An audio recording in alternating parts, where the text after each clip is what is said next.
Hello ଭାଇ, ଆଉ କ'ଣ ଖବର? ଭଲ ଅଛୁ? ହଁ ହଁ ମୁଁ ଭଲ ଅଛି ତୁ କେମିତି ଅଛୁ? ନା ନା ନା, ମୁଁ ଭଲ ଅଛି, ମୁଁ ଭଲ ଅଛି। ଆଉ ପଇସାଟା କୋଉ ଦିନ ଦେଇଥାନ୍ତ?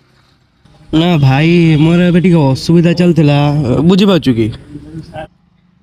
ଭାଇ ଦେଖ, ମୁଁ ତତେ କହିବା ପାଇଁ ଚାହୁଁନଥିଲି, କିନ୍ତୁ ତୁ ମତେ ବାଧ୍ୟ କଲୁ। ଦେଖ, ତୁ ମତେ କ'ଣ କହିକି ପଇସା ନେଇଥିଲୁ? ମୁଁ ତତେ 2 ମାସ ଭିତରେ ଦେଇଦେବି, ମୋର ଏବେ ଏମର୍ଜେନ୍ସି ଅଛି। ତୁ ମତେ ଏବେ ପଇସା ଦେଇଦେ, ମୁଁ ତତେ 2 ମାସ ଭିତରେ ଦେଇଦେବି। ନାଇଁ କି? ଆ,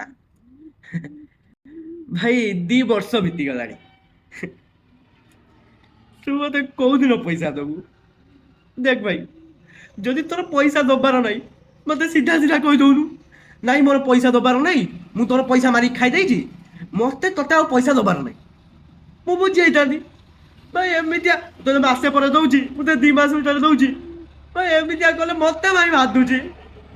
ଦେଖ ଦେଖ, ମୋ ପଇସାରେ ତୁ ପୁରୀ ଯାଉଛୁ ବୁଲିବା ପାଇଁ, କୋଣାର୍କ ଯାଉଛୁ ବୁଲିବା ପାଇଁ, ସେଟା ମତେ ବାଧୁଛି। ଭାଇ ମୁଁ ତତେ ଭଲସେ କହୁଛି, ମୋ ପଇସାଟା ଦେଇଦେ, ମୁଁ ତତେ କଲ୍ ବି କରିବିନି। ବୁଝିପାରିଲୁ? ହଉ ହଉ ହଉ, ସେ କଥା ଭୁଲ ଯା ସେ କଥା। ଭାଇ, ହଉ ହଉ। ଆଉ ଭାଇ ଏବେ କୋଉଠି No, ଅଛୁ? no, no, ଏଇ ଟିକେ ମୟୂରଭଞ୍ଜ ଆସିଥିଲି ବୁଲିବା ପାଇଁ। no. ଶଳା